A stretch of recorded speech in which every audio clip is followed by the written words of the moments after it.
Alright, so one afternoon we're driving home and it's a rainstorm, and it rains a lot in New Jersey, and we're headed home to Hemlock Terrace, to the Teaneck Zoo, and me and my wife were in the car, and we're coming over Route 80 in the Meadowlands, and that's before Giant Stadium was built and all that stuff. It was just big empty fields at that time, and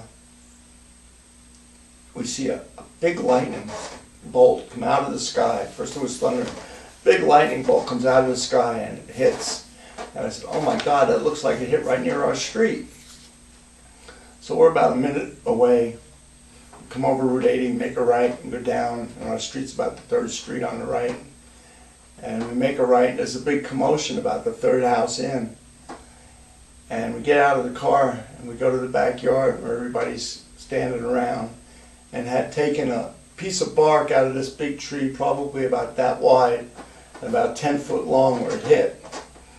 And it's laying there on the ground, and there's a chain, a dog chain, was strapped around the tree. And thank God there were no dogs on the dog chain. But the electricity chain ran down and it was laying on the back steps, cement steps of the house. Well, the electricity came down, conducted along the chain, and blew up the back steps of the house. So that's why there was this big commotion.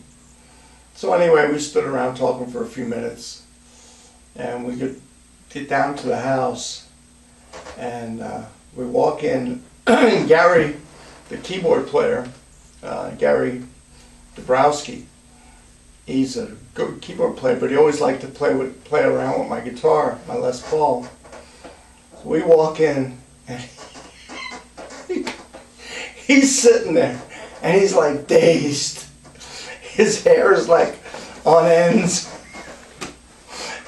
And he goes, "What happened, man? I was just playing your guitar."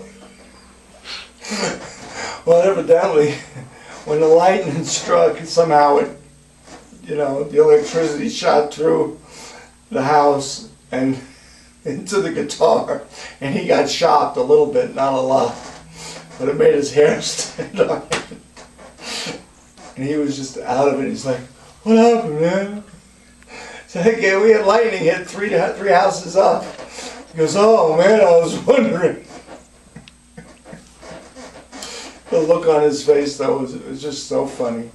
He was just dazed. Like I said, I think he got a little bit of a shock through the electricity, and that was one of the funny stories of things that happened at the Teaneck Zoo.